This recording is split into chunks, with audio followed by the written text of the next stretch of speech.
You know, life has a funny way of throwing curveballs at you when you least expect it. I remember the day everything changed like it was yesterday. It was a crisp autumn morning in our little suburb outside Chicago, the kind where the leaves crunch under your feet and the air smells like pumpkin spice from the neighbour's yard.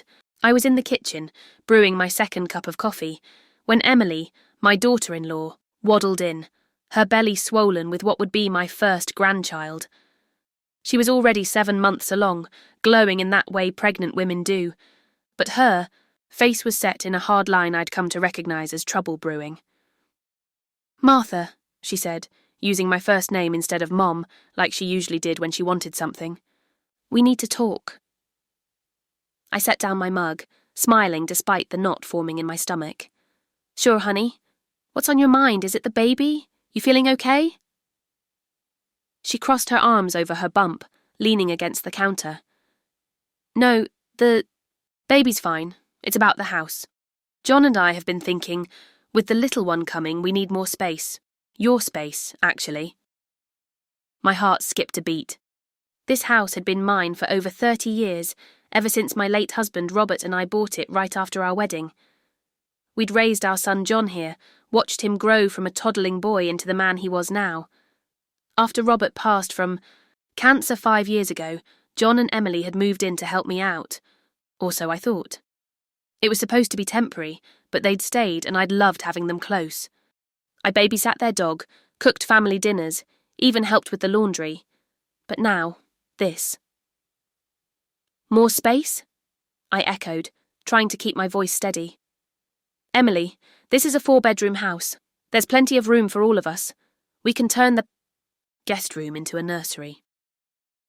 She shook her head, her ponytail swishing like a dismissal. "It's not just that. John and I want to start our own family traditions, you know, without you hovering all the time. It's time for you to move out. Maybe into one of those senior apartments downtown. They're nice, right? Assisted living or something." I felt like I'd been slapped. Hovering. I'd bent over backward to give them privacy, staying in my wing of the house most evenings. And senior apartments. I was only 62 for crying out loud, not some frail old lady ready for the nursing home. "Emily, this is my home," I said, my voice rising a notch. "Robert and I built our life here. John's childhood memories are in these walls. You can't just—" "Actually, we can," she interrupted, her tone sharpening.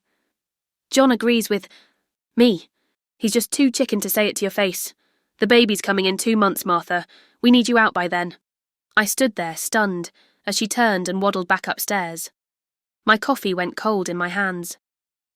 That night, when John got home from his job at the accounting firm, I cornered him in the living room. "Is this true? You want me gone?" Rubbed the back of his neck, avoiding my eyes. "Mum, it's not like that. Emily's hormones are all over the place, and yeah, we could use the extra room, but we love you. We'd visit all the time." "Visit?" I laughed bitterly. "In my own house. John, I own this place outright. Your father left it to me. If anyone moves, it should be you two finding your own starter home." He sighed, slumping onto the couch. "Come on, Mum. Be reasonable. Emily's pregnant. Stress isn't good for her or the baby. Just think about it, okay?" I didn't sleep that night.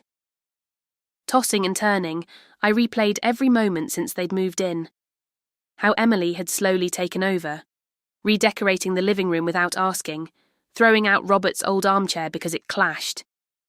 John had always been a mama's boy, but marriage had changed him.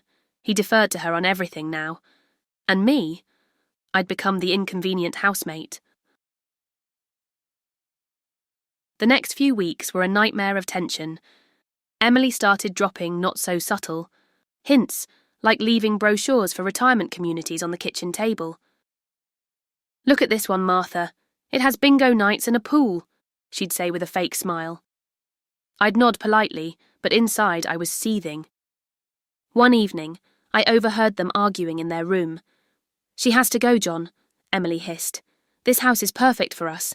Imagine raising little Sarah here, just our family." Sarah. They'd picked a name without telling me. It stung more than I expected. But what really got me was when Emily cornered me again, this time in the garden where I was pruning my roses, Robert's favourites. "Martha, you're being selfish," she accused.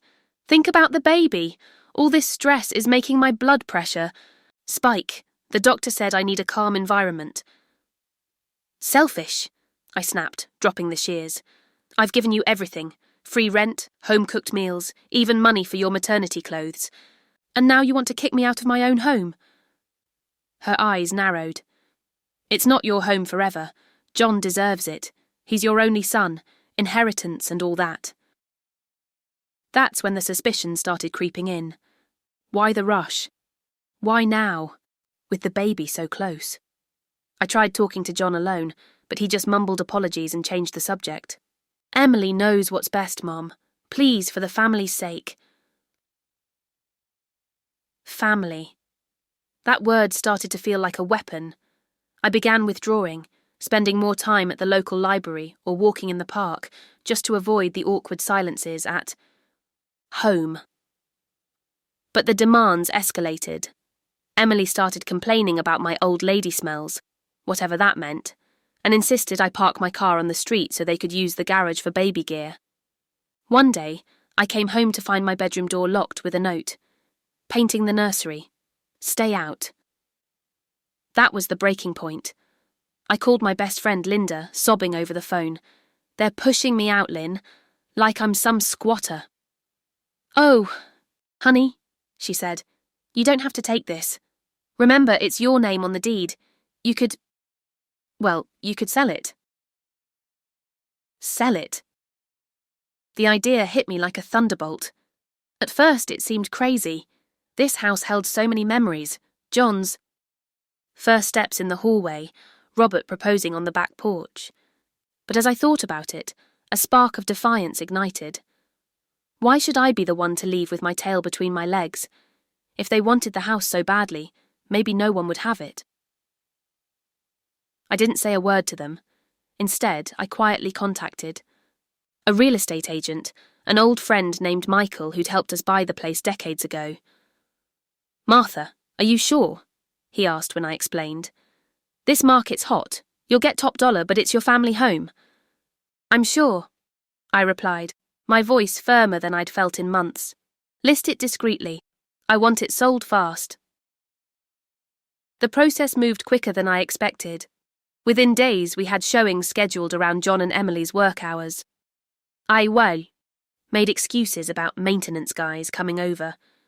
Emily was too wrapped up in her pregnancy glow to notice, nesting like a bird in what she thought was her forever home. John was oblivious, buried in spreadsheets. But suspense built inside me like a storm cloud. What if they found out? What if the baby came early? One night, over dinner, a tense affair with Emily picking at my lasagna like it was poison, I almost spilled the beans. "You know," I said casually, "houses like this are worth a fortune now." Emily snorted. "Yeah, well, good thing it's staying in the family." I bit my tongue, smiling inwardly. The offers started rolling in. A young couple from the city bid over asking price. Michael called me excited. "Martha, this is life-changing money. You could buy a condo by the lake, travel the world." Travel. I'd always dreamed of seeing Europe with Robert, but life got in the way. Now, alone. It sounded liberating, but guilt gnawed at me. Was I being petty? Vindictive? I pushed it down. This was survival. The climax came on a rainy Thursday. I'd accepted the offer, and closing was set for the following week. I packed my essentials in secret, stashing boxes in the attic. That evening, Emily plopped down on the couch, rubbing her belly. "Martha, we've been patient, but time's up. John's found a nice apartment for you, affordable, close by. You move next month." I took a deep breath, my heart pounding. "Actually, Emily, I've already made arrangements." She perked up. "Great. See, that wasn't so hard." John wandered in, looking relieved. "Thanks, Mum. We appreciate it."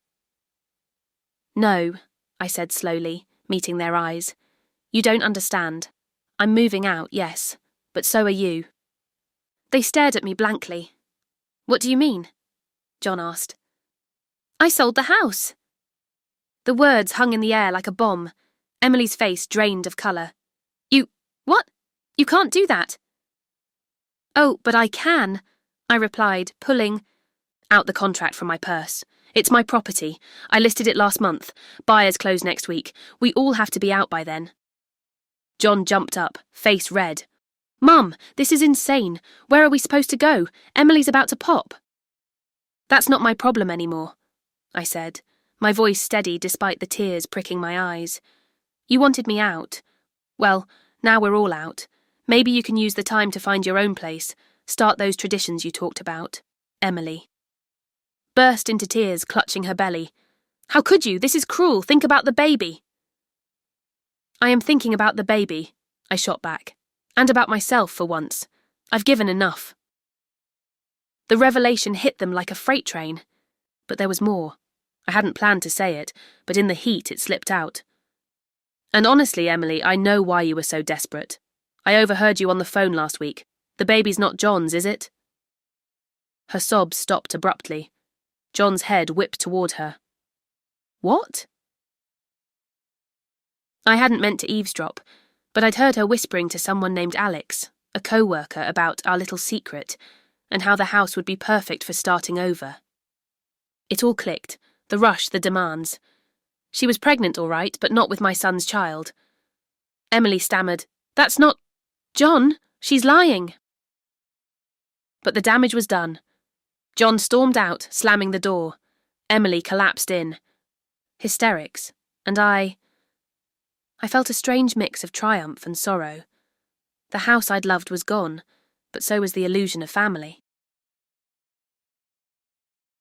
In the end, I moved into a cosy condo by Lake Michigan, with views that took my breath away. The sale gave me enough to retire comfortably, even take that trip to Italy I'd dreamed of.